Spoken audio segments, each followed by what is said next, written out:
Hey everyone, we're back this week for another opportunity to talk about education justice. I'm going to go and invite folks to the live, and hopefully we'll get more folks. We know we're going to be meeting with Chloe Telle, who's an educator in Missouri, fighting for education justice there. She's going to be joining us in just a sec. And then also Digital Sista joining us today. She should also be joining in just a moment. Awesome. Yeah. Nice to see you. Hi, nice to see you too. Yeah. Yeah. So today we have Chloe Telle, as I said, who is an educator in Missouri, fighting for education justice. She's also with an organization called Missouri Education Equity Project, also known as MOEP. They've been doing some really good organizing at the state level as well as at the local level. So she's an amazing resource. If you aren't already following her, please follow her. She goes by educationally.yours. Yes. Is that right? Yes. And then That's also we have it. Digital Sista joining. Digital Sista Oh, is the fabulous. handle, but Shireen Mitchell is an expert on racialized disinformation. I think that's the best way that I've been able to describe it. And I'll, of course, let Shireen explain more. I'm also inviting Rachel. She's from Murrieta, California, and she is a parent who is just recently gotten involved in this fight because Christian nationalists have taken over their school district. And she's been really great at educating me about Christian nationalism, what it means to leave the church, a lot of the kind of narratives, indoctrination that the church does, and is the parent of an LGBTQ child. So she's organizing there. Let me see. I just invited her. Oh, and I also invited Rob Rogers, who's been on lives before. He's also an expert on Christian nationalism, has been really good in lives, both with me and on his own page, sharing information about kind of the strategies, the tactics. And I think also I want to say, Shireen, you've also been really good at doing that, constructing some of the narratives. What are the narrative tactics that people use, helping us to identify those? Rob has also been really good at that. And he's also been really good at articulating what are the steps? What are the action steps that people take? What are some of the common behaviors that you see so that people can get more educated? And Allie, let me interrupt for a minute. Digital Sister has been on some time today. Please, please, please, please stop by her page because she tore down some school board rhetoric. I was shook. Yes. So before we begin, I just wanted to ask for any of the folks that are on the panel, is there anybody that you think we want to invite? I encourage you all to invite them. We have more space on the panel, and I want to actually give you all most of the time. My purpose for today, and tell me if you think that you want to shift, but number one is talk about attacks against educators. And specifically last week, we saw an attack against a Florida educator for showing a Disney movie. She was targeted by a Moms for Liberty school board member. So we need to talk about those tactics. And also I want to give folks who watch the live today some really clear tips on how they can help support her. Even if we don't know who she is, even if we're not in Florida, there are things that we can do to amplify her story and help to support her. So I'm counting on y'all on this live, in the panel to help me, and folks in the comment as well. And then additionally, there are folks who are currently being targeted across the country. I know Rachel is familiar with educators who are creating safe spaces for LGBTQ and other youth in Murrieta schools. They need our support. And also, I just recently heard from another educator on this. He may join us if he can. He's in Texas. He's a Latino educator in Texas. He got swatted like today or this week. So there's a lot of fires, and we have to be strategic and not be reactive and start to work more collaboratively in supporting educators. I also wanted to mention too, Rob Rogers is supporting an educator in Colorado Springs. So I hope, Rob, you can also talk about that and ways that we can support her, because she is stepping up at a time when it's very scary to take leadership in advancing education justice.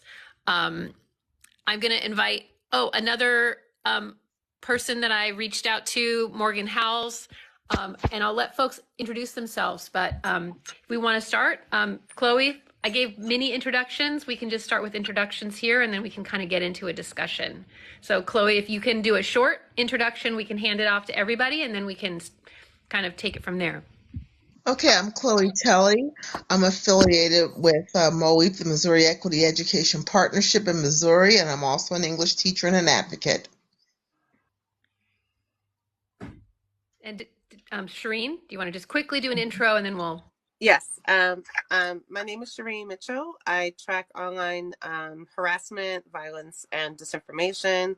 I run an organization called Stop Online Violence Against Women. Excellent. And Rachel? My name is Rachel Dennis. I was a local pastor in the Temecula Valley for about 15 years. My daughter came out during that time and threw me in a tailspin of full-on deconstruction. And now I'm an activist in my community against Christian nationalism. Rob? Thanks for having me again. I'm Rob Rogers. I am in Colorado Springs in the heart of spiritual NORAD.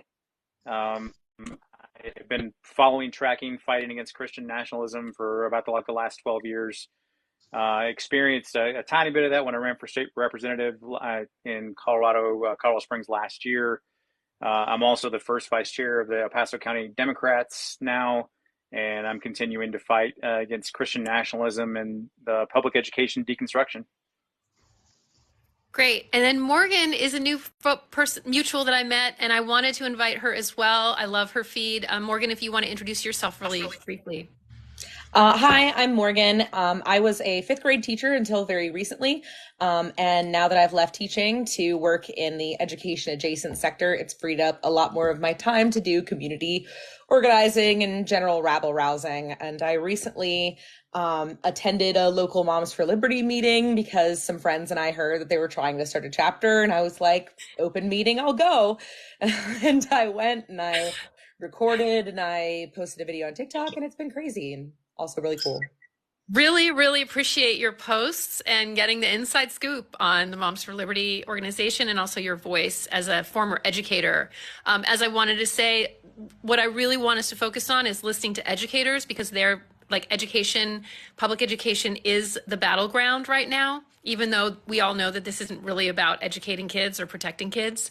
But it is important to listen to educators, because we know how, like, the tactics, we've been in the trenches, and also folks like Digital Sista, Shireen Mitchell, who's also been tracking disinformation campaigns and racialized disinformation for a long time, since, the internet first came about. We need to be informed so that we can participate in ways that are helpful, and we're not kind of duplicating.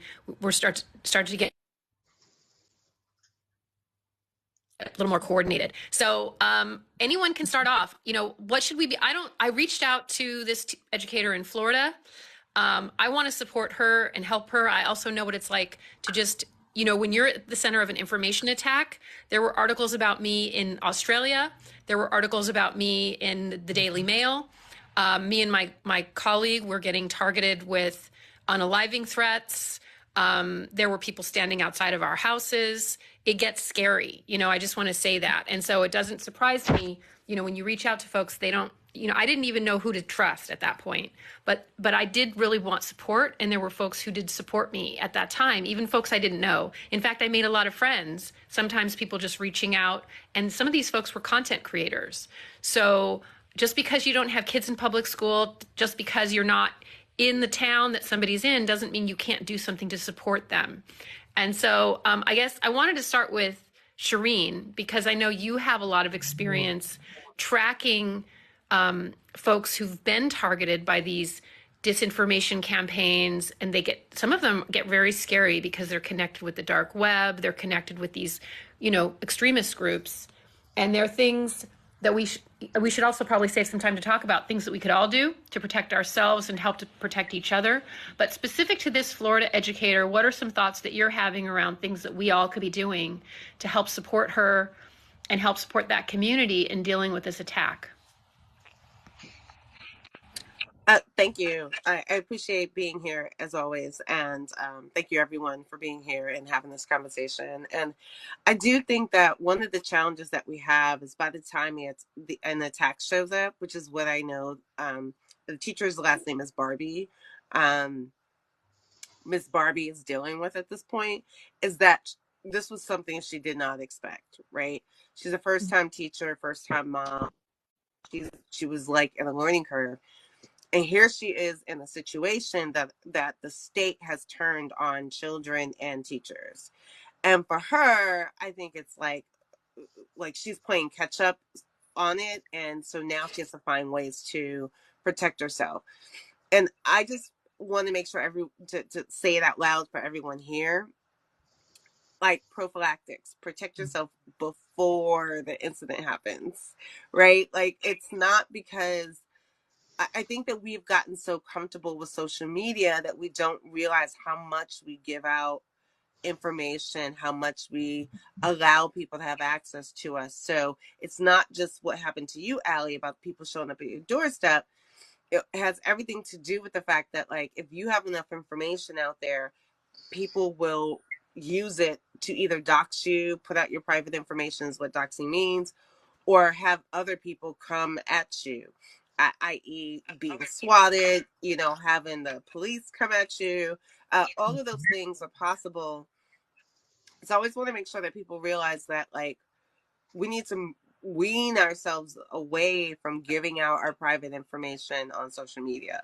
First off, like, there's like I get responses back to me sometimes going like, well, they all have our information, like it's all out there anyway. And my answer to that is usually like, is that how you feel when you're in the bed with someone intimate? Are you basically saying, well, it's all out there anyway? You're just gonna not protect yourself? Like, be rational about that framing. It also speaks to protecting your children, because you have no idea what your children's identity is going to be at some point. And putting them out, I've seen people put out exact locations of birth, their names exactly spelled, the hospitals, the schools. I had a friend who literally like put out the social security card to show that they were a citizen. Like, let's not do any of that. Just like, so that we're clear, like there are conversations to be had, but there's a level of like, you've gone too far and made it very easy for people to show up at your doorstep, and also be able to use that information in way more malice than you could possibly imagine. So that's my first thing. But after that, right, then you have to go back and start doing some cleanup wherever you can. Like, get your name out of places, get your name out of the data brokers who will constantly put stuff out. The third thing is, at this point, especially for Barbie, is that now people know who you are. Now your students are also being targeted. So at this point, she needs to protect her students, right? Because it's not right. Like that's the key. Because what they're doing at this point is tormenting the students to the extent that they feel bad, that they think that they've done something wrong, first of all. And the second part is, if they aren't feeling bad about it, then they are being questioned about their parents.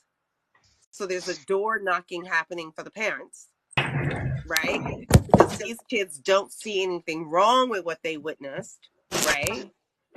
There's a door knocking that's about to come to a whole bunch of parents. And then the third part is that what they're teaching those children is that what was happening in that classroom was bad. So that means as they move forward through school, they will see anything that looks like this activity as bad. So I want to hang on real quick, and I want to appreciate that, and I want to just welcome a new person who's joined us. Thank you so much for joining us.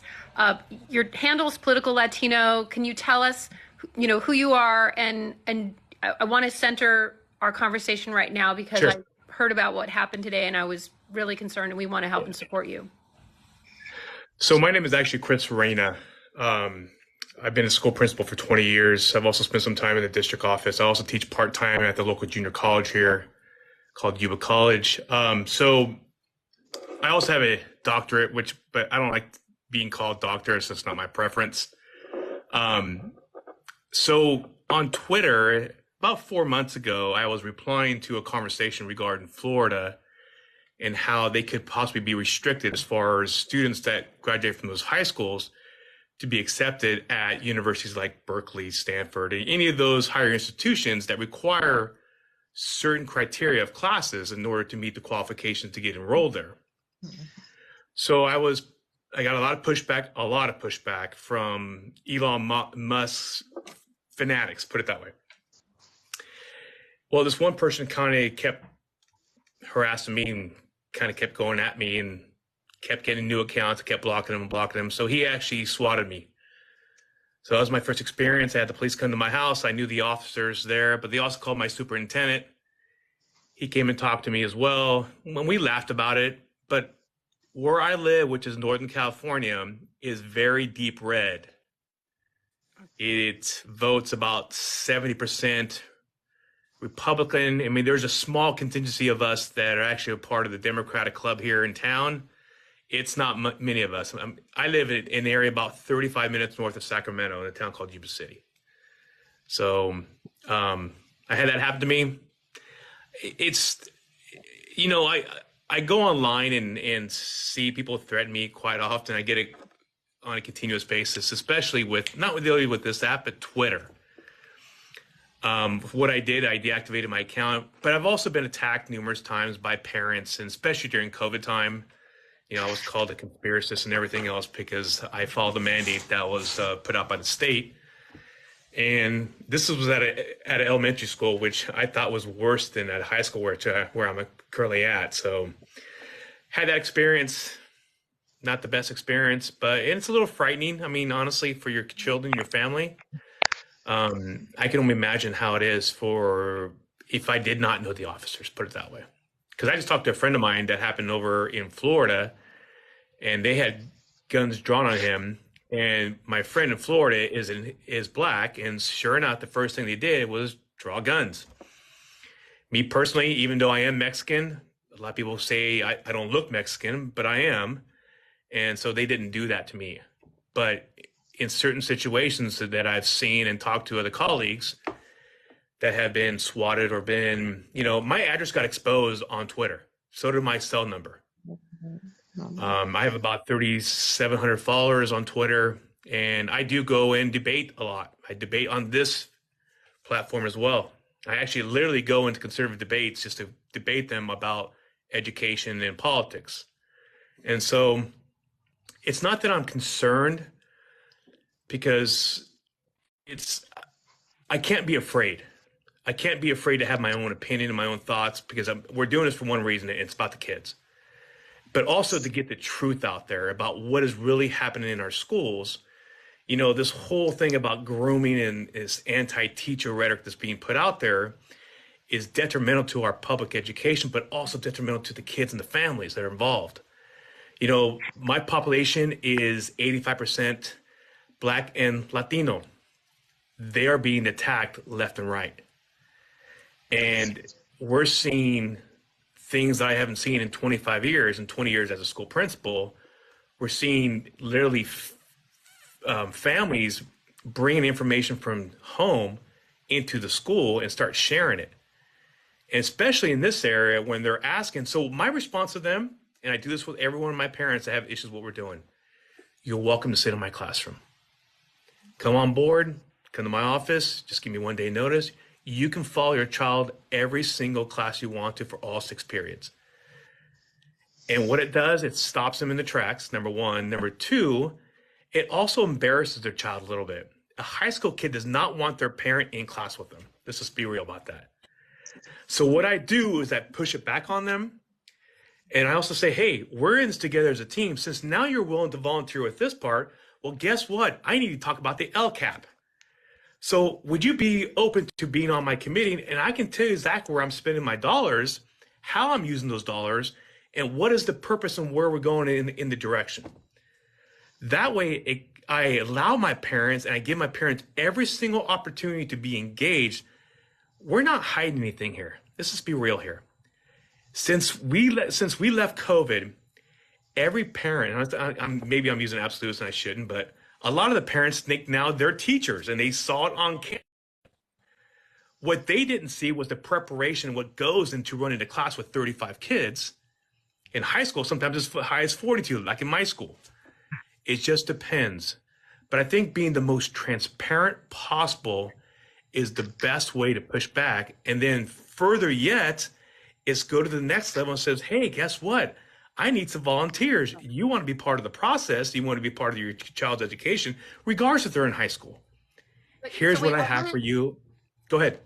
Oh, well, so I want to hang on for a second because you're talking about parents that are getting misinformation, right? Correct. There's a lot of disinformation campaigns out there. In San Francisco, we saw it predominantly with white families and then also within the Asian American community. There were 2 different types of disinformation that were going on.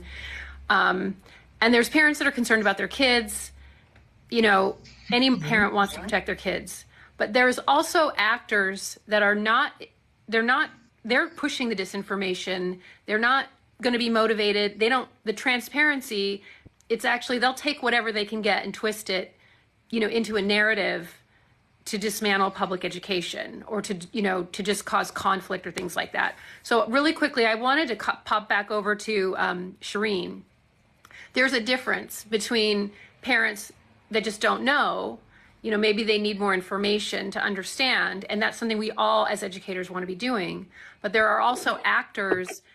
I think what's happening is as educators, we want to be welcoming, we want to be inviting, we want to share information. And I've seen experiences where we've done that with kind of bad actors who've then, kind of taken that goodwill and actually weaponized it.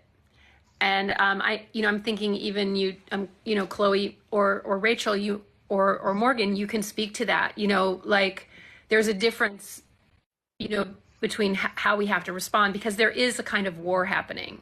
This isn't just 2 sides of things and people just disagreeing.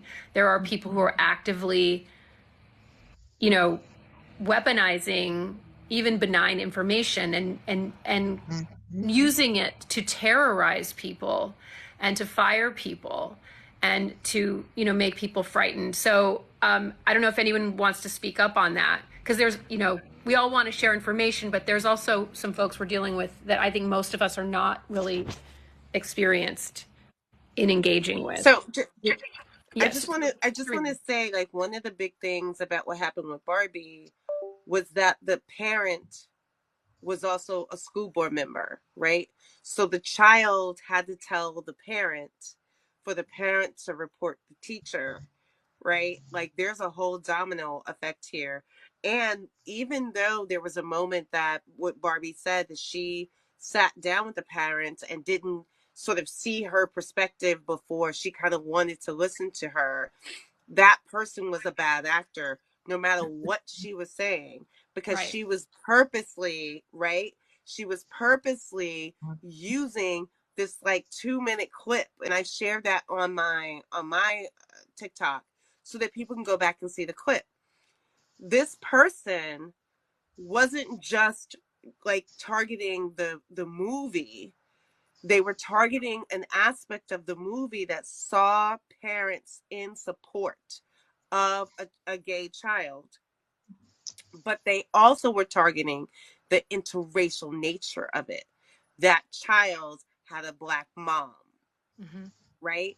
And there was a whole connotation behind how do we feel about Black moms and people behaving in the way that they do. So I think that like we need to be very clear about the stereotypical frameworks that are also happening, but also the bad actors and what they're acting badly about. It is, you know, LGBTQIA, but it is also about minority groups. Now, let me be clear.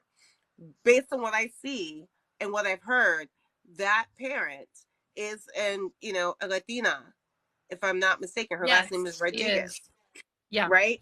This is Florida. We have issues with Afro Latinos in many of these conversations, and we don't want to pretend like we don't understand that part of the narrative, so that we're clear that no matter what part of these conversations, we do not lose that part of the conversation, right. because that was key in the clips that I saw.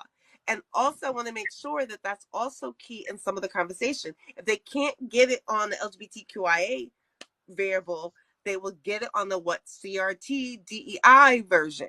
Like, be Right. very clear about what you're witnessing and hearing, because it's not just this random thing and these parents who are just like, oh, I just like my child should not be exposed to X, Y, and Z. It is very much the bad actors who are purposely Right. trying to dismantle anything that gives support to children who are not white Christian and white. And if they can use a person of Now, color specifically, right, to cause conflict between it communities of works. It color. works. So in San Francisco, it was Asians versus Black communities. Exactly. And I know, you know, I just want to quickly get Rachel to chime in because, you know, you're in SoCal and you're saying that I'm hearing that there's Latinx Lexit. You know, there's organizations that are mobilizing through the church communities, right, to get Latinx community members. If you wanted to talk about that or just share, you know, some thoughts that you're having. What you said is key, especially in Christian nationalism, because it's overwhelmingly white. And so when we are kind of confronted with that, we're going to grab, you know, the Candace Owens and the whoever to be able to say, see, it's not, you know, it's not just us. So that's kind of one thing that we've done. But there is legitimately a healthy fear that we are raised with. And so we have this fear for our children. There's just this base, this foundation of fear, you know, fear of hell, fear of anything that isn't of God, fear of evil. We're taught, you know, this is war. It's a spiritual battle. And then if you're like me, you know, and you're really raised in this, it's just a full lack of a proper education. I am 53 years old and I am continually still shocked at some of what I'm learning. And what I can say, you know, changed me from being a Christian nationalist. And you kind of, you know, hit the nail on the head that it rolls into people of color. It's this fear. It's the fear of the other, right?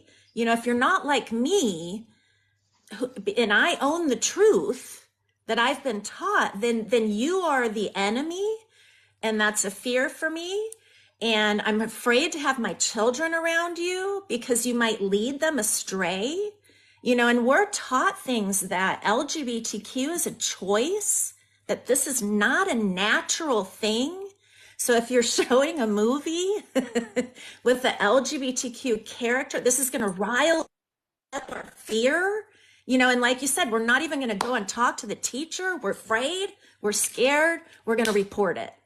You know, and so this has just been my experience. What helped me is a personal relationship with the Black family down the street. My daughter became friends with the little Black girl. And I started hearing things because I fell in love with the family, things I'd never heard before. Their son was getting ready to drive. And she was saying these things, and I was like, what? So just when you're afraid of the other, so you don't hang around the other, and you don't have a relationship with the other, then you're ignorant. You're ignorant. Ignorance mixed with fear is dangerous. And then you see the ugly come out. So I and want it's to war. really appreciate what you're saying. I also want to introduce another guest who's joined us, Social Smitty. I really appreciate you. I follow you. You know, we're having a conversation around some of these, you know, just these crazy attacks we're seeing in education, but also it's spilling out into our public life. If you want to just introduce yourself really quickly and just share some thoughts on, you know, why you're interested in this conversation. I know you have a lot of good conversations on your page as well. Yeah, absolutely. Thank you for having me, Ali. I really appreciate the opportunity to come up here. Yeah, so I actually live in Southern California and in El Segundo. And if you know a little bit about El Segundo, it's a 100-year-old city that has had its share of issues with racism. And so I'm very active in the city. I'm on the city's DEI committee. It's made up of volunteer citizens who try to do work to atone for the abhorrent mistakes of the past. And in addition to that, I have become very active here on TikTok, holding lives and spaces for marginalized communities, especially our indigenous, Latino, of course, African American brothers and sisters. And I've learned a lot, you know, I really have. And, you know, one of the most impactful things that I have learned is that the opposition won't quit. And so we can't either. You know, it's just been amazing to me, especially here in El Segundo. I'll talk a little bit about that, and then I'll talk about a little bit about TikTok, and then I'll be quiet because you guys have an incredible wealth of knowledge. So I don't want to monologue too long. But certainly in El Segundo, it's funny. We have this Facebook group called El Segundo Parents Network. And it's basically where folks can push misinformation. What's interesting to me, right, is that both the city and the school board have a bunch of consultants that they work with on different issues. But the only 3 consultants that have been called out specifically, maybe it was due to their rate or due to their what type of work they're doing, have been Black women. You know, I find it very troubling, right, that this trend continues to intensify. I see it also. I'm the president and part owner of an insurance company, right? And I see it on that side too. I won't go into it too deep there, but you know, the city works with hundreds and hundreds of consultants. The school board works with hundreds and hundreds of consultants, right? Why is it that we continually, right, pester and bother, right, and question the worth of Black women, and without any type of measurements, right? And then have the nerve, you know, the person today, I'm a little steamed up because the person today said that a Black woman wasn't qualified to talk about race, which I thought was absolutely crazy, right? Wasn't qualified, you know, according to her Eurocentric standards. I'll put it that way. And so I'm a little steamed up today. Y'all caught me on one, but you know, so that's what I've been dealing with in my city, right? And then here on TikTok, it is, I would say, much of the same. Where, especially, you've been talking about the issue in Florida, right? With the immigrant population and what's going on down there. I find it very, very interesting that folks who have never, ever had to deal with the struggle of being undocumented one day in their life, all of a sudden think that they need to be centered and have their opinion, right, be elevated at a level higher than those who are actually going through the process, right? But it's this deconstruction that folks are not willing to do, right? Because they feel like, hey, you know what? They've lived in a world where everything has already been centered around them. So why not, right, be the quote unquote relevant voice when it comes to immigrants? Because in America, unfortunately, right, there are certain folks that just, you know, by their quote unquote birthright, feel like they, right, have the predominant opinion on things. You know, it's been really great, right? Been able to make a lot of connections, but at the same time, seeing the underbelly of racism, sexism, and misogyny here in America, you know, lets me know that we have so much more work to do. So, yeah, that's about it. Well, I appreciate you, and you're also another example that California people, you know, say, "Oh, well, we're not Florida," and it's like I know a lot. You know, I think we got a lot of work to do in this state as well, and we have pockets that there are folks who are trying to make moves, And so we have to be aware. Chloe, did you have something to say? And then I also want to hear I from did. Morgan. I want to Yeah. hear what with your spy work that you've done, um, maybe you can give us some insight, right? So hold that. But Chloe, did you want to just pipe in? Yeah, I want to pipe in with Social Smitty. I want you all to start redefining this fight. This is big. This is about the pure erasure of anybody who's not white, anyone who's not a straight, anyone who is not Christian. It's about erasure, baby. When you get there, how does this get started, everybody? Say it with me. The 1619 Project. And who was it written by, Social Smitty? A Black woman. Folks, this isn't a coincidence. This isn't a coincidence, okay? This is about how do you keep control of a population? You got to make sure the information is right. You can't have folks in here talking about all the nuances of American history. You can't have that go on because in the presence of knowledge, you got one or two options. You can either change or you keep the lie and look real crazy. Some folks are opting for the real crazy right now, right? This is about erasure, and I want y'all to keep that word in mind. I'm going to pipe down because we do, like you said, have to hear from Morgan. Okay. Yeah. And also just want to say in California, this is also showing up in attacks on ethnic studies. So ethnic studies is where we get to see how we are all connected, how our histories, we have histories of solidarity. There were white folks fighting for abolition. There were, Black and Latinx organizing. There's a strong Chicana movement in California. Asian Americans, benefited from gains in civil rights. And they don't want folks to know that our collective history, right, and how we work together. There are white folks throughout history who knew slavery was bad. It's not. So anyway, Morgan, I don't know. I'm putting you on the spot. Feel free to pass it off. But I'm interested in hearing your thoughts as we No, talk about this. totally go for it. I'm chomping at the bit.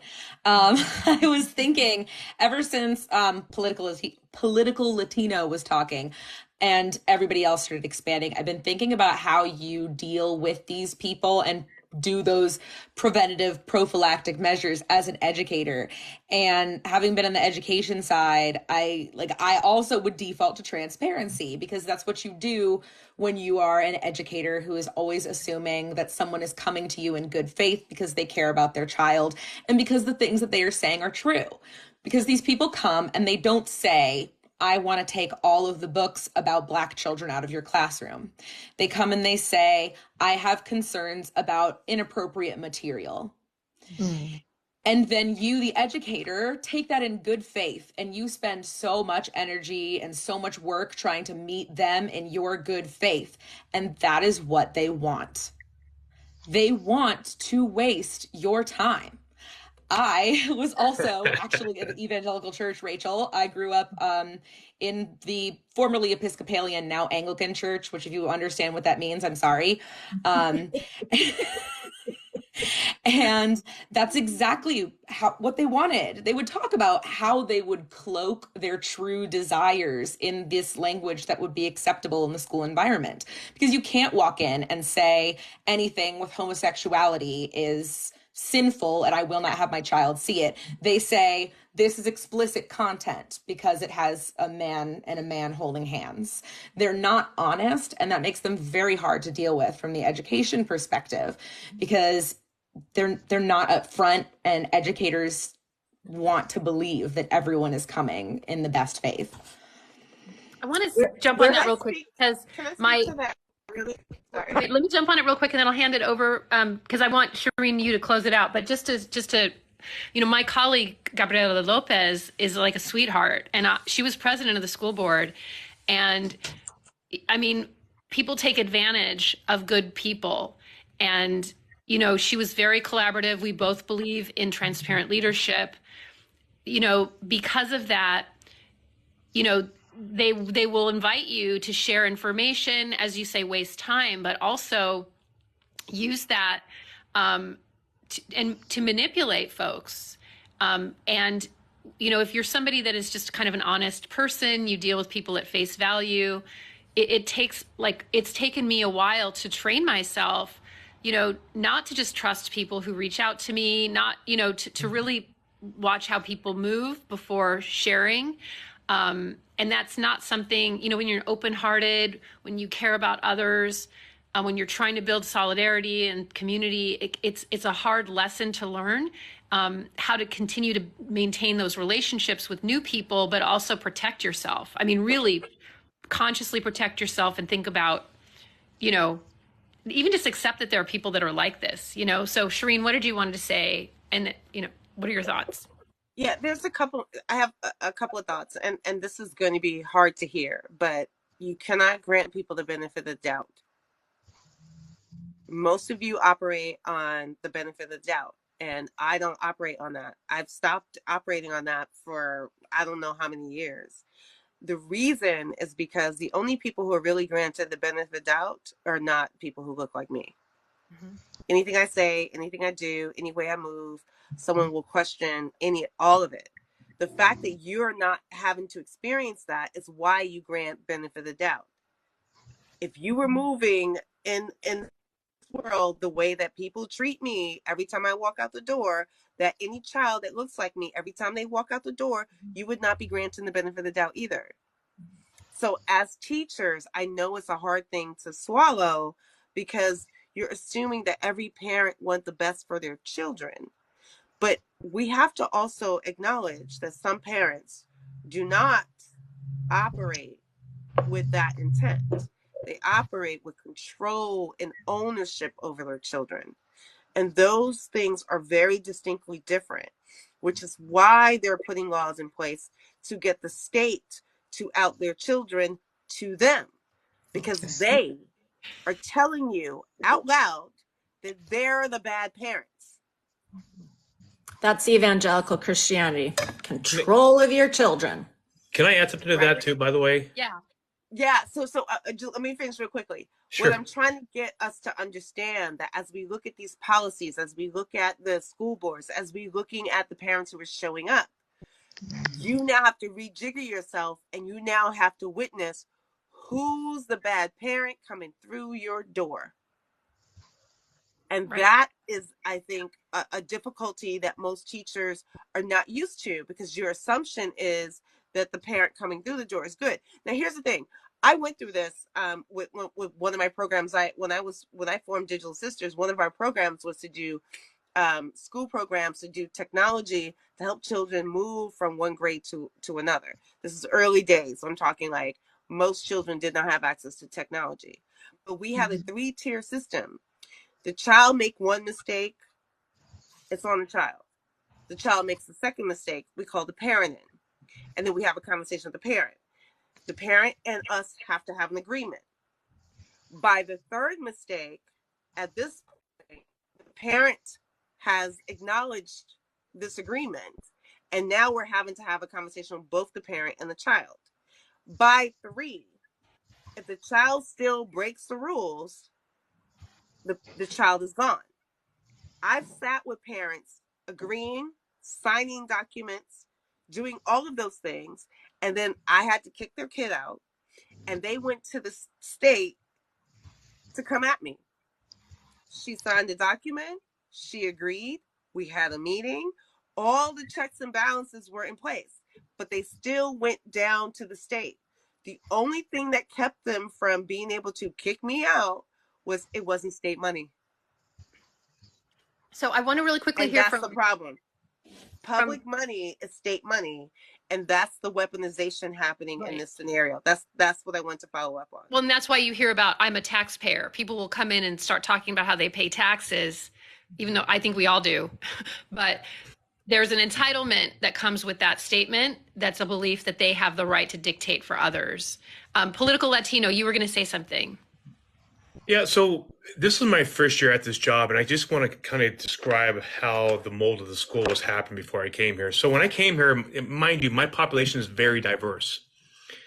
And so what I was seeing as part of these so-called novel studies is kids were reading stuff like Hemingway, just stuff that they don't relate to. and something that they don't feel that is relevant to them.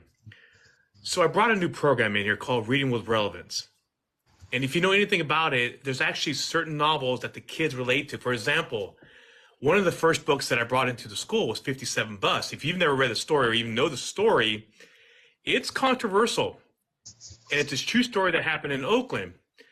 But the fact is that when I brought it to my board and says, hey, this is what I'm thinking about doing, I'm willing to share this all information to get you guys on board to why we're doing this, what the results are going to be, and also how it's going to impact our children. And mind you, our school population needs to have and put out information that's relevant to their personal lives and their situation that they have at home. When you're reading stuff about Hemingway, you kids don't relate. I didn't like that in high school. Let's be real about it. It doesn't relate to my life growing up in migrant housing. Mm-hmm. But when I take a book like Street Life, Poverty, Gangs, and PhD, okay, that's more like my life. So you have to make stuff more relevant. And by the way, I got a lot of pushback. And I fought tooth and nail, but I said, hey, you brought me here for a reason. If I fail this in 3 years, fine, get rid of me. But give me the opportunity. I'm going to guarantee this. The kids are going to show you the proof's in the pudding. The information you bring across to them needs to be relevant, needs to be transparent to how it relates to their lives, but also it creates a sense of community. Is that we're bringing people who normally don't go on schools. You know, the old traditional saying is that, you know, schools were the center of the community. I want to bring that back, regardless of your political views and your, you know, whatever you want to call it. And yes, we're not going to agree, but guess what? We're all going to be on the same page for one thing, and that's to help our kids. Because trust me, we're not paid enough to do this job. We do it because we love it. And either one of us somewhere here and there had a teacher or a principal, whatever, that was impactful in your life. And there's a reason why you get in this, because you want to help kids. And it's like you're paying it forward. And yes, there's going to be struggles. There's going to be battles, and they happen consistently. But guess what? It's not going to defeat you. If you believe in your theories and your mission to put our kids first above anything else, regardless of someone else's political bullshit, let's be honest about it. I don't care about that stuff. I care about those kids being successful. And sometimes it's going to be a struggle for myself, for the teachers.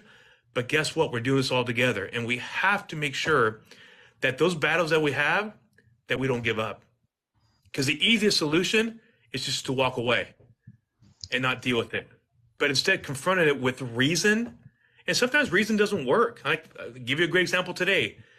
I had a parent today come to me and very upset that one of the books we're reading next is the Trevor Noah book.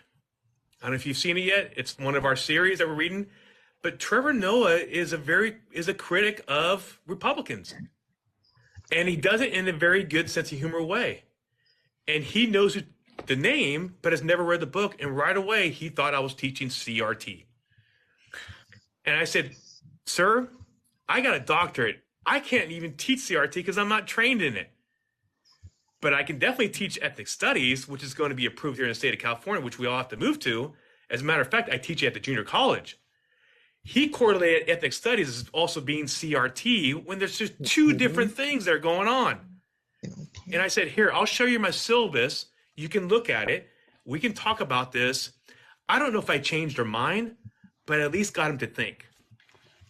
Right. Well, I'll tell you, though, Chris Rufo is actively targeting ethnic studies educators across the country. And so he's just conflating them, and it doesn't even matter, like you said, what it is. They just are, it's association. It's the power of association. I wanted to bring Rob in because, Rob, you've been really good you've been in this fighting for progressive policies. You've been in kind of tracking attacks on education. You are supporting an educator who's running for school board in Colorado Springs. And I'm just wondering, we were talking about this idea of there are folks who are legitimately confused. There's a lot of parents who are reacting because they're being wound up. And then there are also just bad actors that are intentionally manipulating folks, intentionally weaponizing the good work that we're doing. and also just trying to get us all to fight so that people pull out themselves out of public school and they can defund public education. What are your thoughts in terms of how you're supporting, or how we all should be supporting education leaders, school board members, principals, teachers in, dealing with these attacks? So yeah, it was so the woman who's running for school board in my local district here. It was 9 days after she declared her candidacy last November, and she ended up on national level Fox News. They had gone through like her TikToks, and like she has a shirt that a T-shirt that says left or ultra leftist villain or something along those lines, and that was the tagline that Fox News had used. And this is my neighbor. She lives 1,000 feet down the street from me, and national level Fox News is attacking her. And she also happens to have some people that live close to her who are also some of the bad actors that you had mentioned. So every time she does something, every time there's anything that could be construed as being progressive, that then leads to socialism, that then leads to communism. It's the same type of attack methods. She's also ended up on libs of TikTok too, on that account, like on Twitter. She's gotten kind of used to like being attacked. And a lot of it is just like her own courage, to be quite honest. There's no substitute for that. I mean, I'm sorry to like say that, but there isn't. And it's just, some people are just wired to be able to take that. And every opportunity that we have to encourage them and tell them that we appreciate like what they're doing, that I know that goes a long way. She was helping me whenever I was running for office last year, and I'm kind of like returning the favor now. I try to help her by pointing out to people the things that I didn't have to experience whenever I was running for office. See, all my information is out there, right? My home address, my place of work, my place of business, my financial disclosure, all the stuff that you have to do to run for public office, it's out there. Someone can go onto the campaign finance database for the state of Colorado right now and look up all the information about me, including my home address and phone numbers and like everything else. And I haven't experienced a single thing. That I'm gonna knock on some wood here. And Allie, you and I have talked about this too. This doesn't happen to me. I tell people this story like all the time. This does not happen to me because I'm a white man. They don't go after me the way that they go after women. They don't go after me the way they go after people of color. And I point that out to people all the time. Anytime someone even approaches, even just asking a question, having a thought that they would not have about me, that they would not ask me, but they would ask one of my female colleagues, that they would ask a person of color. And I'm sitting here in the room, like whenever this stuff is going on, that's how I try to help her and other people too, is by calling out other white people and just saying like, you need to realize like what it is that you're doing here. I mean, I'm not trying to be nasty about it. I'm not trying to imply that you have anything other than the best intentions, because white people don't realize the things that they do, because we've been so embedded like in privilege that we don't realize these things that are going on. And it takes people, and a lot of times it takes another white voice to like explain this to them. Like you're asking questions that you would never ask, someone else. So stop doing this to people. It doesn't have to be like a bad conversation. It's not an insulting conversation. Just stop doing this, because you wouldn't do this to other people. The other thing too, and I don't remember who it was. I think it may have been Chloe the last time that we were on live together. And there was someone who was talking about white people being a shield. And that's the other role that I try to serve. Like she doesn't go anywhere like by herself. I always make sure that I am either like with her, or she's got other people there who are going to be able to, run offense, in case, she gets some bad actors who were there, not trying to do anything but like disrupt anything. I try to put myself in that shield position. I'm also out there like on social media. I'm also on TikTok and other places. I'm trying to like tell like the messages and the stories that she can't or that other people can't, because the information needs to get out there, but I'm not going to be attacked in the same way. I mean, I've been very active on TikTok for the last it's been over a year now. Never received a ban. Never had any of my content like questions, Allie. It's just what you and I were talking about before. The stuff that like doesn't happen to me. People don't go after me in that way. So I try to like stand in that gap and be a more active participant like in that way, and being an amplifying voice or putting information like out there that other people can't, because it would either put them at risk or whatever. So yeah, it's Well, I really appreciate that. You have to be like more active, I guess is my point with speaking for people, saying the things that they would say if they could. Well, I appreciate you saying that, because I think so people say, well, what am I supposed to do? You know, I'm trying to speak up, but then you say, well, you got to follow the lead of Black folks. You got to follow the lead of, you know, women. And then people get really confused. I had a friend who said, sometimes you don't have to be the first voice, but you can be the second voice. You can just reaffirm what people say. So it sounds like that's kind of one thing that you're doing, is you're following the lead of other folks and then just restating it. And you don't have to be the first person to pipe in. A lot of times people, as you said, not everybody's wired to go into the fire or to be, you know, on the front line, but you can just remind somebody that they're interrupting someone, you know, that they're not done. You know, those are simple things that people can do. And especially if you have privilege, it's not easy for me to check people as a woman of color when I have to check people for treating me in misogynistic ways. If I bring that up, I'm going to be punished for it, but somebody else can bring it up. And so I try to do that for other women, and I try to do that for folks, LGBTQ and trans folks. I try and do it for low income folks, students, and folks who are immigrant. I try to speak up on those because I have privilege in those spaces. Social Smitty, you had a comment. I'm interested in what you were thinking. Yeah, absolutely. Absolutely. And this is going to be a blend of what Rob was saying and then going back to what Chloe was saying about erasure. One of the interesting things that we saw with the DEI committee here in El Segundo is that we had this survey of, how do you feel about El Segundo? How do you feel about DEI? And then we've also, we're an advisory committee, so we make recommendations to city council. City council then approves those recommendations. So, theoretically, we really don't have any power besides, again, that advisory, that we play, right? That role that we play as advisors. So the folks, and this won't be a surprise to anybody else, the folks that were anti-DEI, right? They solely blamed the committee. They said, hey, the committee is a problem. The committee is the reason El Segundo is going the wrong way, right? Yet we have no power yet, right? The city and city council are the ones who are taking our recommendations and codifying those recommendations, right? But see, if they blame the city, right, the city that they live in, that means they're internalizing it, right? And so kind of to Rob's point, right, it's like they can't see themselves as part of the problem, so they blame us, they blame the DEI committee. It's got to be them, right? It's got to be them. It can't be the city, right? Because see, the folks that are pro-DEI, right, they say, hey, we want the city to do more here, right? We want the city to have a bigger pride parade. We want the city to do more for Juneteenth, right? They see the city as a solution. But again, those that are anti-DEI, they have to have a quote-unquote scapegoat. And then I want to go back to what Chloe said, some amazing things. I want to go back to what she said about erasure.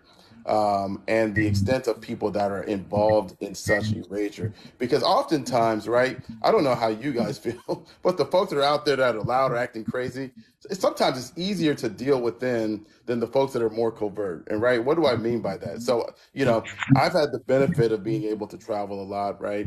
And one of the places I went to was a city called Strasbourg. It's in eastern France, right by the border of Germany, right? And I got a chance to speak to a Jewish rabbi. And he said something very interesting to me that I think plays in this topic.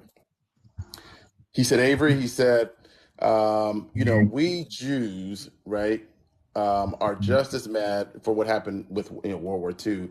We are just as mad at the Swiss as we are at the Germans, right? And as you all know, the Swiss were neutral during World War II. And a lot of people, right, especially YT people, will use neutrality as a flex. Hey, I've got to hear from all sides. I want to hear diversity of thought, right? I want to hear every perspective.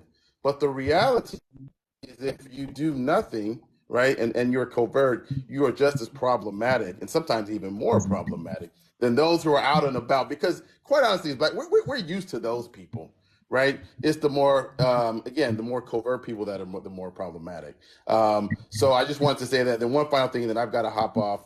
But I just wanted to just express extreme gratitude to everybody on the panel. I think it's really, really important that we take time, right, to tell each other how much we appreciate what's going on, and the fight itself. Because as we all know, we deal with this underbelly of ignorance all of the time, day after day after day after day, and it can get very taxing. And so I just want everybody up here to know that you guys inspire me, and just keep going, and you have a fan. You know, sometimes they say a stranger is your biggest fan, and the people you know can be your biggest enemy, right? Well, I know I'm a stranger, at least at this point, hopefully not much longer, but you guys are amazing. So just keep doing what you're doing. I know it's difficult sometimes, and sometimes people look down on you and all of that stuff, but just keep going and keep fighting.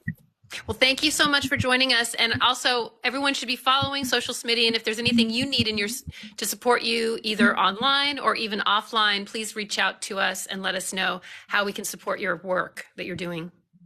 Absolutely, 100%. Thank you guys for having me up. Yeah. So I want to hear from you, Chloe, because you've got a lot of lived experience in Missouri. But really quickly, I wanted to check in with Morgan. You know, you're a former educator. Now you're in a space where you can actually speak up in a way that maybe you couldn't as an educator. You know, what are you hearing as far as, you know, what do you notice about the way that, you know, when we're talking about disingenuous folks that are trying to cause harm to our education system, you know, what are things that we could be doing, you think? What are things that you're trying to do to support educators that are really trying to do the good work? So the biggest thing that I'm trying to do is, now that I'm no longer in the classroom and kind of in danger of some of the stuff that we're scared of, like, I'm not going to lose my job now. Nobody's going to take my job away for having political opinions. I have a decent relationship with the local police department, and I live in a tiny town, and I don't even think we have a SWAT team. And I'm not going to have any kids seeing me say a cuss word online. Now I can say the things that you're not safe to say when you're a teacher. And so I'm just kind of trying to be that person who can speak up and kind of take the risk in assuming that someone might not be a bad actor. Because when you're in the classroom place, you kind of can't afford to even make that guess and kind of step out on that iceberg, because you're so scared. Like, what if I'm wrong? What if I kind of shut this person down and ice them out? And it turns out that no, they really did have some best interests in mind. When I'm not in the middle of that situation with all of those pressures, I'm free to assume, like, no, I don't think you have anyone's best interest in mind. And I can kind of be that person to step in with the opinion and the action, if the case may be. Right. And then Chloe, you've been doing a lot of work. I mean, you've been fighting this fight for a while in Missouri, and you've been in a lot of communities. People don't understand. I mean, Missouri, really. I think you've got St. Louis, you know, has a history. There's a lot of, you know, there are Black, you know, communities, all that. And then you have sundown towns. I mean, you have a history of sundown towns in Missouri.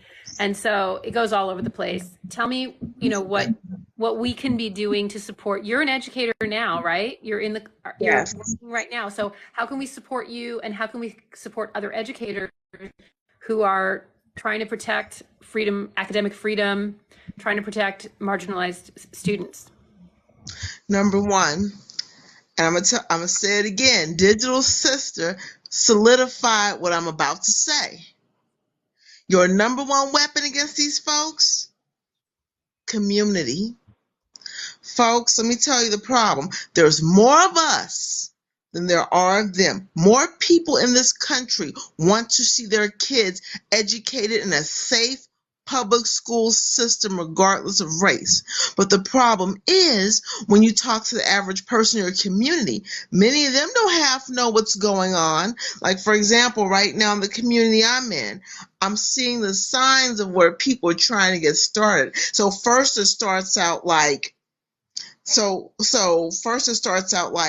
oh my God, these achievement scores look so terrible, right? planting that seed of doubt. Folks, take these notes. This is what they do. They do this all over the country. The formula doesn't deviate. It starts with, oh my God, our kids are somehow being lacked in they're being cheated out of an education. Then before you know it, they start to go into other issues. And then it's the targeting of the teachers. Well, our test scores are down because you're spending all this time talking about race. You're spending and if anybody's been a teacher, you all for real know the amount of time we spend talking about race is less than what percentage? Hello. Let's just be for real. We're not even there yet. But here's what you all can do to protect educators. First of all, here's what I want all of you all to do wherever you live. I want you all to start forming community groups right now. And I tell everybody, each of your groups must have the following. You must have people dedicated towards going to the school board meetings, and you must do it in numbers. They're scared of numbers. Oh, let me tell you about the one group we have here, which is nothing but an offshoot of the Moms for Liberty. That's all a lot of these groups are. They go under different names, but it's the same foolishness. They're up there booing folks and acting crazy, but you know what? Someone called me and told me about it. I said, it won't happen again next week, I bet you. We walked up in there 50 people strong and sat there and looked at them like this. And you know what happened? Nothing. They're cowards, folks. They're cowards. Because if they weren't cowards, they'd be real about their racism. Like I tell people, if you're going to be a racist, hold that boot high, honey. Don't play with it. You be for real. You be like the folks that my grandparents had to deal with. You be real about your racism and don't call it, oh, we're protecting the kids. Or let's do this for real. So folks, you show up in numbers. And when you show up in numbers, that says something. You all have people speak at every school board meeting. Don't miss a beat. Don't miss a beat. Then here's what you do. Here's how you get tougher. When you get enough people in your community, have somebody dedicated to getting the narrative out. Don't even let the narrative sit for a night. You have an organized, structured way to get that narrative out quickly, immediately, and with intention. So the two things you need to support these teachers, because I'm telling you, this will help support your teachers. When they see numbers of people come in, and when they see you're getting control of that narrative, those are two things I challenge everybody on this live to do. Yeah, and the narrative, I'll tell you, starting a newsletter, or just starting a web page. Those are things that you can do, and those are great activities for folks that are not comfortable going into school board meetings. You can do that anonymously. If you have a job where you might get fired for speaking up, if you're anxious about speaking up, if you have mobility issues, you're a caregiver or something, those are things that you can do, helping to write that narrative and either posting it on a Facebook page, posting it on a website, posting it in a newsletter. But the key, I think, is regularity. When people know that you're constantly sharing information and you're reframing things so that they can understand it, and you're giving them the language that they need, because a lot of times people also know stuff is wrong. They don't understand, but they don't want to speak up because they don't have the words. If you're good at writing and if you're good at communication, that's a job that you can do to help support helping people understand how to talk about these issues. Any other thoughts, from the panelists here? Yeah, so what Chloe said was really important, because there's a couple of things I need people to walk away from this understanding. Like what happened in Florida was like one parent. Just think about that. One parent complained, and all of a sudden we have like this shutdown. So I need you to hear that, to the extent that like that means that if there's a collective of parents, they can counter that.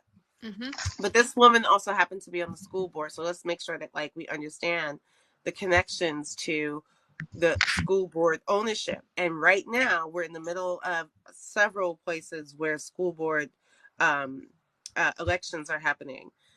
pay attention to those. Make sure that you're having people who can run for those who have. And Allie, I know you can speak more to that.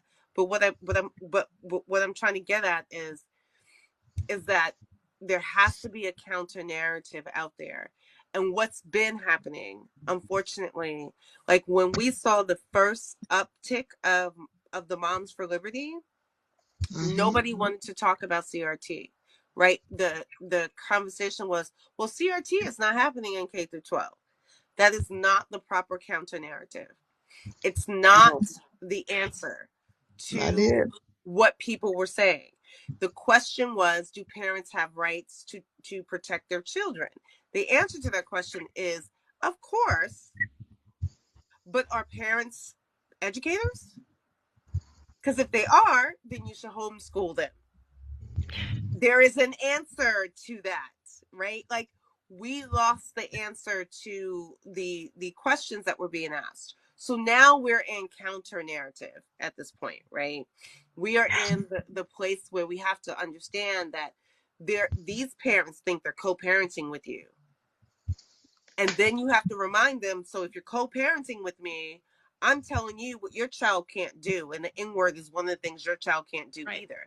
You can remove DEI, but I'm also going to make sure that the school puts those things in place that your child is then punished for targeting other children. What they're working on is the harassment that they're participating with their own children. They're hoping that their children then goes after the other kids. And so you need to be clear about that. So what was happening in Florida, like, just understand, right? The children didn't see anything wrong. So what are they doing? They're getting adults to show up to interrogate those children. So now the children are going, did I see something wrong? Did I do something wrong? You have to remove that level of targeting as best you can. And what Barbie said was, she does not know if the other parents know that their children are being pulled out, and to stop it. Which is crazy, because if my kid's being interrogated without me, that's like a violation of California state law, as far as I'm aware of. And so that's just terrifying to me, right? My kid's so just think about that. So she's saying that I'm not even sure other parents know that their children are being pulled out and interrogated. Right? Interrogated.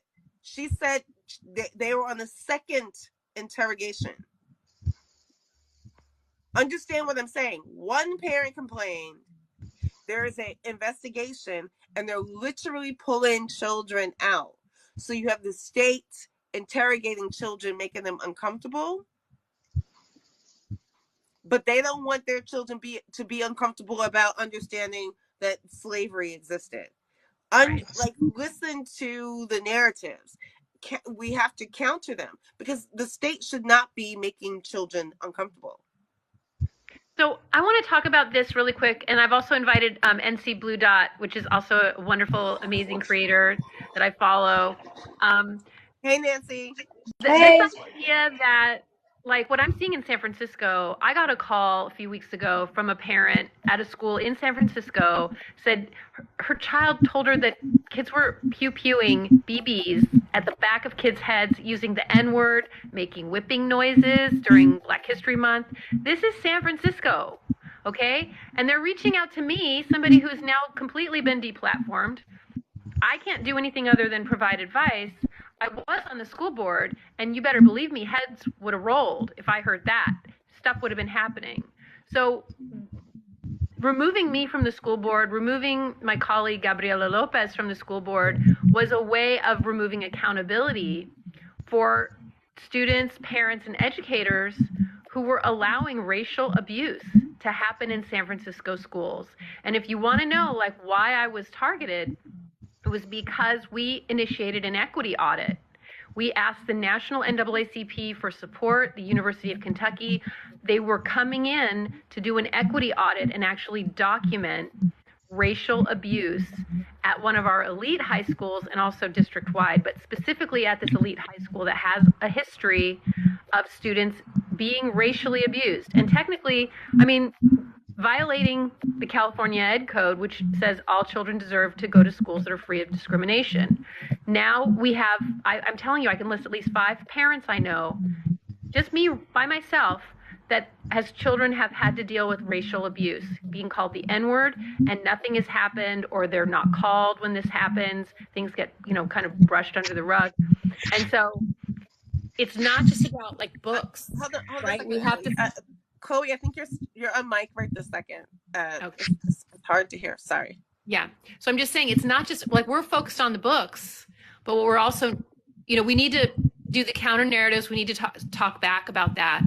But we also need to be what are things that we're not talking about, right? Because disinformation is about pushing misinformation and lies. It's also it's a distraction from stories that we should be talking about, right? And so I'm always aware, like, what are we not talking about in this conversation? What stories are getting suppressed by the fires that they're starting? And I just wanted, that's an open question to all of us. NC Blue Dot, if you want to just come in and just quickly introduce yourself and then just tell me what you're seeing, what you're thinking around, these attacks on educators specifically, and what we can be doing to help protect them. Yeah, so most of my content is around Christian nationalism and deconstructing Christianity through an anti-racism lens as the journey that I'm on. And what I'm seeing is white evangelical Christianity infiltrating education spaces and trying to change policy and curriculum to fit a white evangelical church belief and morality lens. That's what we're seeing in the South and red states. Yeah, and so when you're seeing like attacks on educators specifically, what are some effective strategies that you've seen that folks can counter that? Because in a way, they're mobilizing. It's like the anti-Black church thing, right? Like Black churches were instrumental in helping to move civil rights, because it was already a community, right? You can't mobilize for change if you don't have solid community, and churches were already organized as communities, right? What we're seeing is kind of the opposite of that. We're seeing these Christian white nationalist churches. Those are communities that are now being weaponized to dismantle civil rights gains and attack and they do it individually. They attack individuals because you can take people out one by one, right? What are some ways that you've been seeing, or, do you have any thoughts on what we can do to protect educators from these targeted attacks?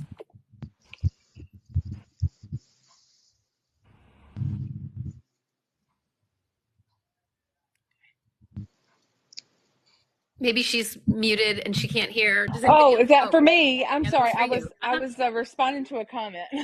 No worries. I was like, if you want to go around the panel, and I'll collect my thoughts for sure. Okay, yeah. I don't know if Morgan or Rob or Chloe, if you want to pipe in as far as just the work you've seen. Mm-hmm. Well, I actually, if I could, I was going to go back to you'd asked the question about like what wasn't being discussed, like what was being suppressed. Mm-hmm. Yeah. I think the white supremacy aspect of this is not really being said out loud nearly enough, because that's where a lot of this is rooted. Like a lot of people have pointed out, and that's not being talked about enough. But there's also this intersection that's happening, right? It's not exclusively white supremacy, just like it's not exclusively about deconstructing public education. The Heritage Foundation and other, national umbrella organizations have found ways of merging these two things together. So the umbrella organizations like the Heritage Foundation, the Bradley Foundation, the Council for National Policy, they're the ones who are guiding down an anti-public education path, but they're leveraging the white people's fear in a lot of cases in order to do this, right? So there's not enough of that discussion of understanding the reasons for all of this. These corporations hate teachers unions. They want to monetize public education, so they need to deconstruct it all in order to do that. I think that's probably one of the bigger goals, maybe the goal, but they're weaponizing white people's fear and the evangelical Christianity's realization that their churches are their church membership rolls are getting smaller and smaller as years goes on. Those are the fears that they are taking advantage of in order to accomplish that overall goal. I don't think that story is really being told enough in a way that most people can understand, because parents still don't pay any attention to what's going on within school boards until something bad happens. It's completely reactionary because they don't understand that fundamental construct that of the major national corporately backed systems that want the whole education system torn down and how they're doing it. Right. Well, and And those I same think that people are weaponizing not just that, but also people's very valid concerns for their kids. There have been a bunch of people in the chat saying that this conversation makes them want to put their kids in homeschool or put their kids in private school. And anytime I have a Morgan, conversation with one quick someone, second. oh, sorry.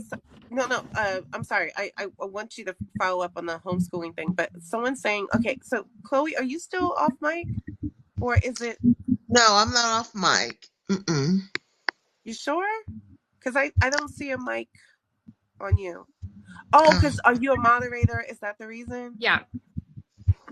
Okay.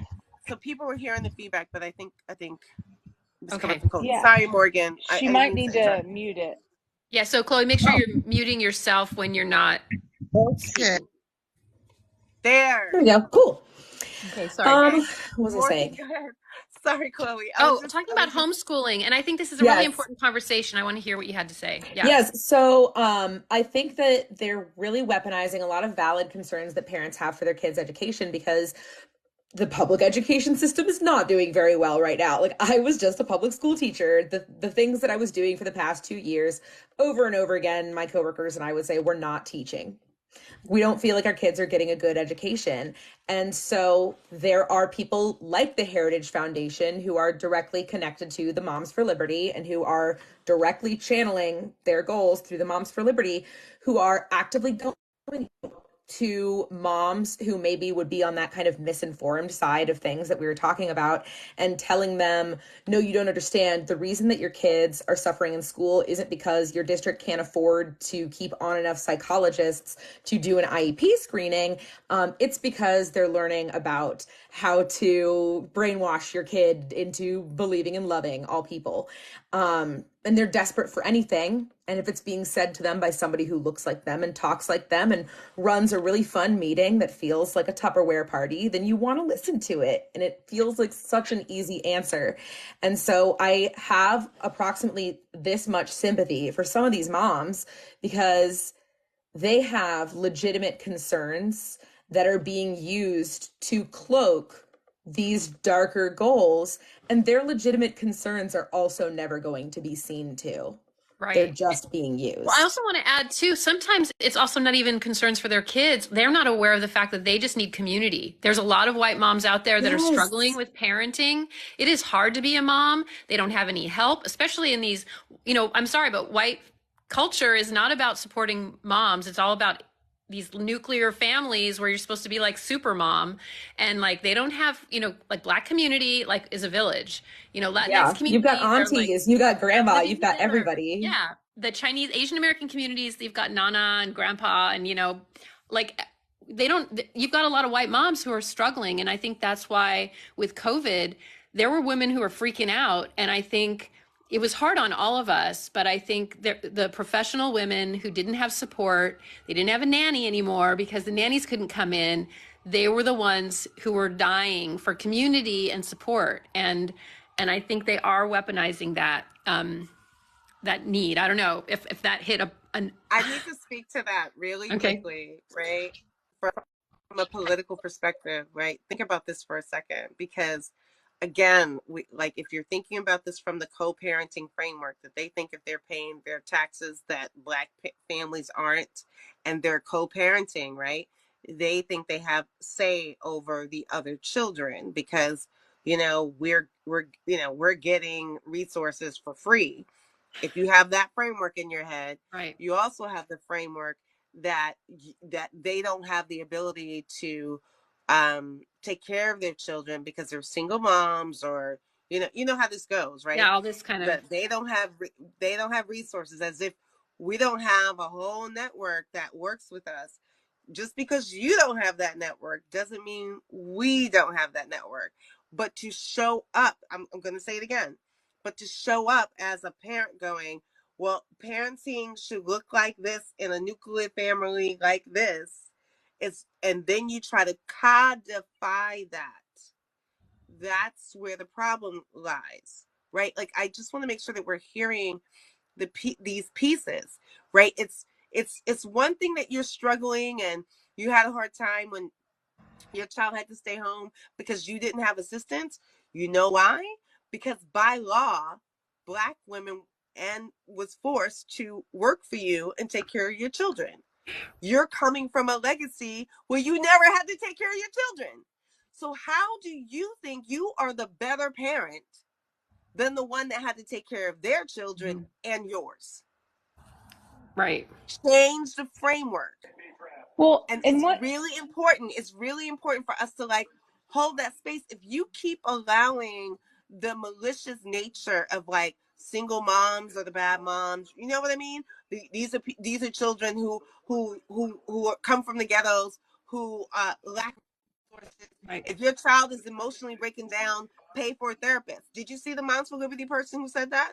Right? Because they believe that the support coming from the state should be taken away because Right. they believe that benefits their children, because they believe that support system is the state, not the community that we're talking about, something they cannot relate to. Change the narrative. Make sure they understand that they're asking the government to co-parent with them. So NC Blue Dot, I wanted to hear what you had to say. You had well, I was just doing a lot of content around the policy platform of the GOP and Project 2025, which was written by the Heritage Foundation. And one of the main goals of their policy stance is traditional American values, the nuclear family, and all the policy is wrapped around that core belief. How do we incentivize people to get married and have children? How do we incentivize people to stay in this nuclear structure of individualism, right? Because that's the way America should be. That's what America should look like in their eyes, because their America looks like them.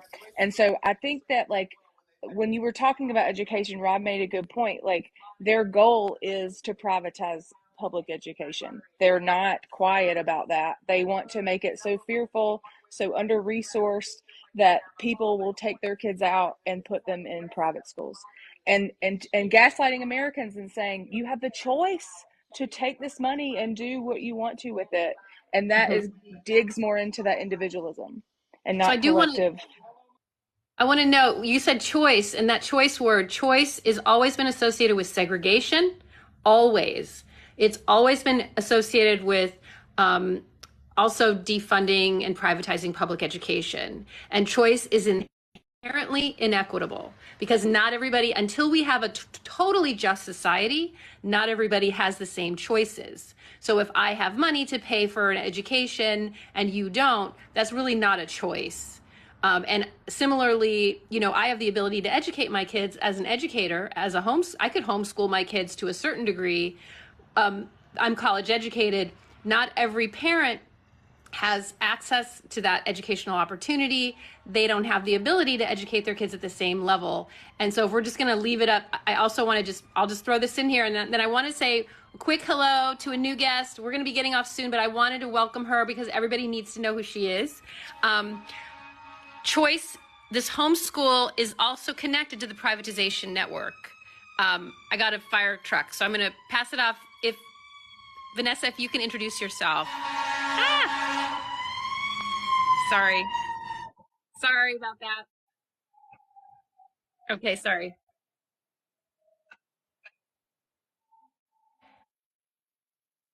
Good. So we're talking about education, how to protect educators, and what our conversation has kind of been talking about how there's, as educators, we have the need, we want to support everyone, even parents who come in that are scared, maybe misinformed.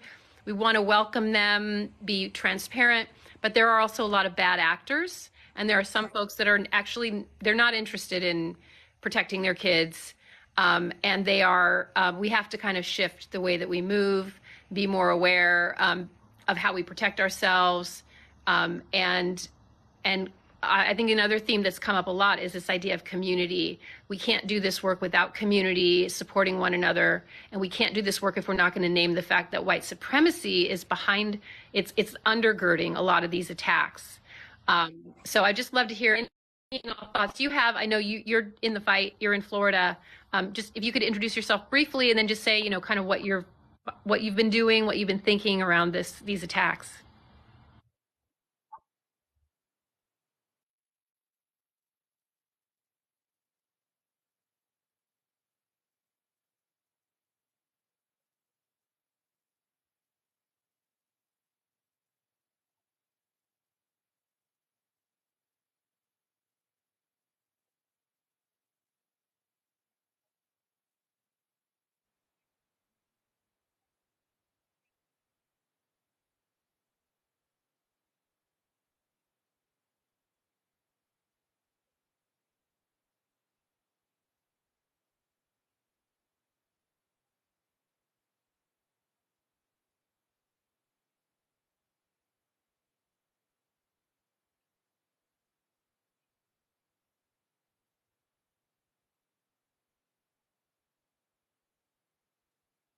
You're saying. It sounds like the commenters can't hear her, so she might need to mute and unmute.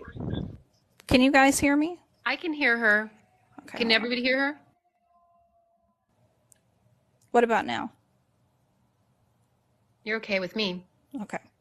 So yeah, so that's just that's just what we've been dealing with. I just got off of a call with Defense of Democracy. So if anybody is having these problems locally, the first step is like get in touch with your local Defense of Democracy chapters, because they are all organizing pretty much very well against Moms for Liberty. Another one is Stop Moms for Liberty. So those two groups are pretty well organized and have a lot of information.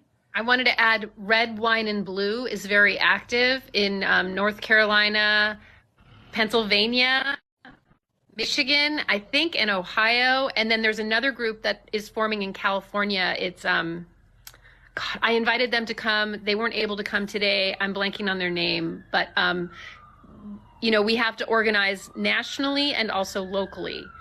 So, Vanessa, what are some ways? I'm sorry, I live near a fire station. I'm in San Francisco. Good. We had a fire here you might have heard about 100 years ago. And because of that, we have basically a fire station every few blocks.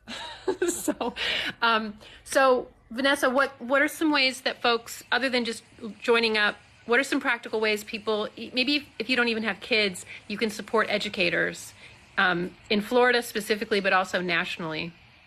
Yeah, I mean, especially if you can follow any of these groups, because that'll keep you like updated with what's going on locally.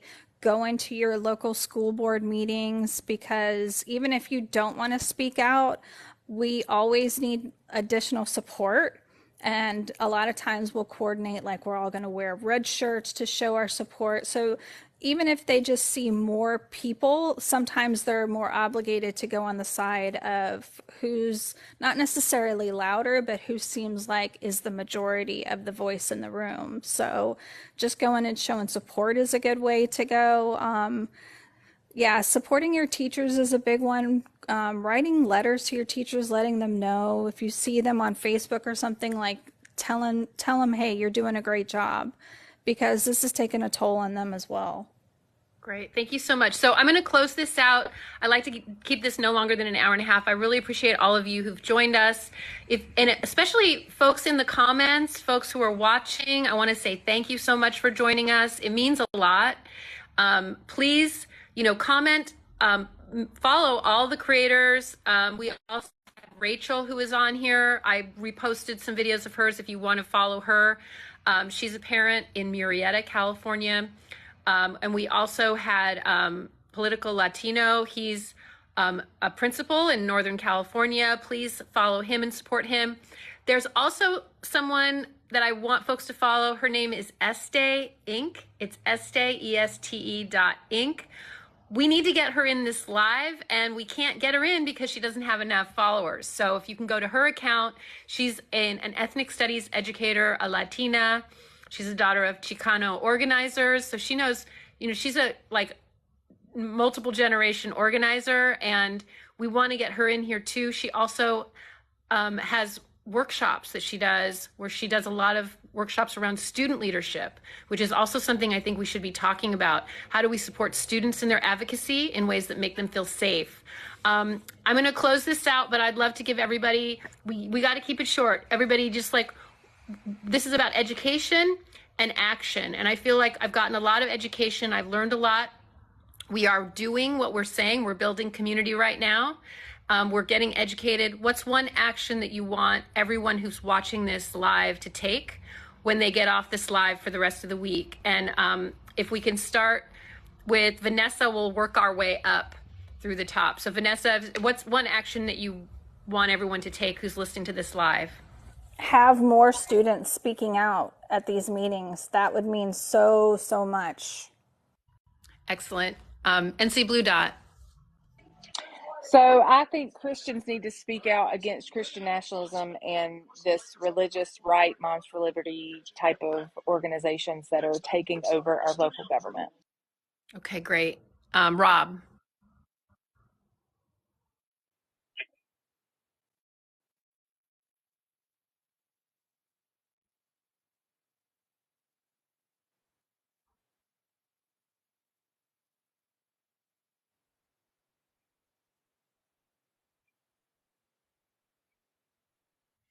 Okay. Morgan. Post every time your local school board is having a meeting. Even if you can't go on your social media, post on every social media.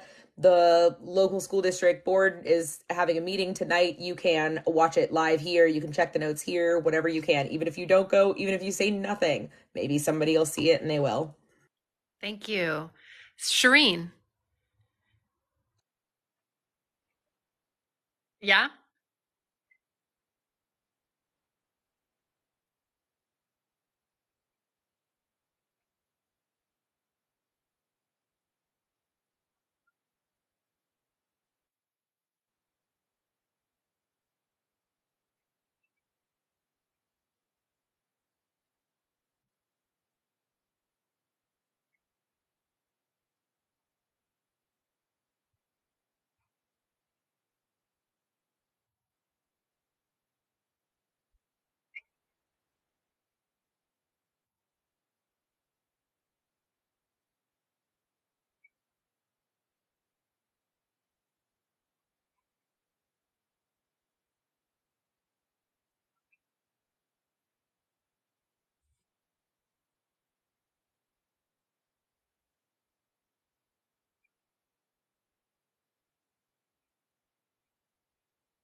Is not the only version. They're Period. saying they can't hear her Number in the two, chat. they can't hear me. Yeah, you have to mute and then unmute. I can hear. Yeah, but for some reason, it's a bunch of people in the chat were saying they couldn't hear her. Okay. They couldn't hear me again, because it happened to you when you were speaking. So now. Yeah, it's a TikTok glitch. They can hear you now. Mm-hmm. Okay, thank you for hearing me now. I'll repeat what I said really quickly in a single moment. The only parents stopping children from integrating and being able to have empathy for other children, which is social emotional learning, is white parents. The Latino parents, the Black and brown parents, the LGBTQIA parents are not doing that. Y'all are targeting those children and those parents. And that needs to be called out, the way Rob said, in a way that we get at that problem. The second thing I want to say is that it cannot be one parent who gets to dismantle what other parents are doing. Or an entire Period. curriculum. Like, you or know. an entire curriculum, a whole system, a whole educational system. The fact that you think that that's okay is problematic on its face. The third thing is the state is not co-parenting with us. If you are basically saying it's okay for the state to tell another parent what to do, you are the problem parent. I'm done. Thanks. Shireen, anything that you would say you want people to take from this live, an action that they take this week, they actually do something easy, simple, actionable? I think that every parent can ask the questions, right? Like if there's a parent complaining, push back and ask why that parent is complaining and what they're complaining about. Number one. The second thing is, again, pay attention. I think Morgan said it. Any notices coming from your school boards, show up at those meetings if you can. If you can't, at least have someone take notes so that you can gather what they're actually speaking about, so you can come up with counter narratives for you, but also the community, so they know what the conversation is happening from a school board perspective. And number three, counter any state legislation that thinks they can show up at your doorstep and parent with you. Thank you. And then Chloe, what's an actionable step we can all take this week if we want to support educators? One actionable step: show up at the meetings. I'm going to reemphasize that.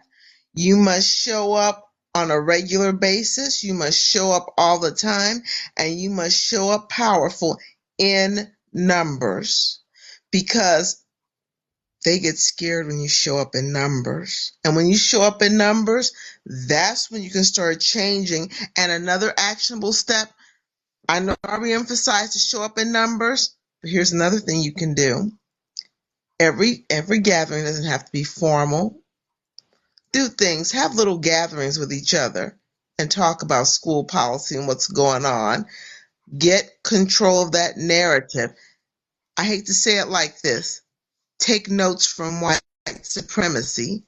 Don't always be obvious. You move in the dark. Sometimes you have to do that. Thank you. Sorry So about the ugly comparison. I want Sorry. to say thank you so much for all of the folks who joined us. Definitely the folks on the panel. Please like follow all these folks if you're not already. Go to their page and amplify. As Chloe said, Shireen, Digital Sista, she's been doing some really great deconstruction of narratives, and specifically what's been going on around what's happening in Florida. It's important for us to learn the playbook so that we're not as easily manipulated. And it's very easy to get manipulated, and it doesn't matter what your background. We can all be manipulated by narratives because we've been raised with them.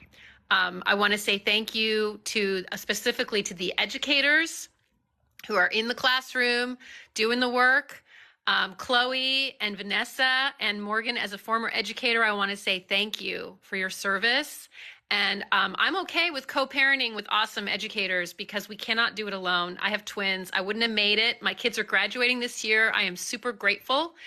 I could not have done it without educators also helping me as a mom and helping me learn to be a better mom, helping my kids in ways, giving them what they need in ways that, we can't be everything all the time. And that's why we do it as a village and as a community. So with that, you all are part of my community. I'm really grateful. I love you all. And let's keep amplifying the folks who need to be heard. And we'll see each other next week on Tuesday, 4 p.m. Pacific time, 6 p.m. Central time, and 7 p.m. Eastern time.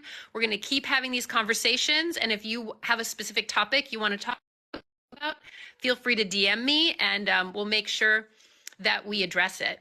Thanks again, and have a great week. Bye. Thank you. Bye.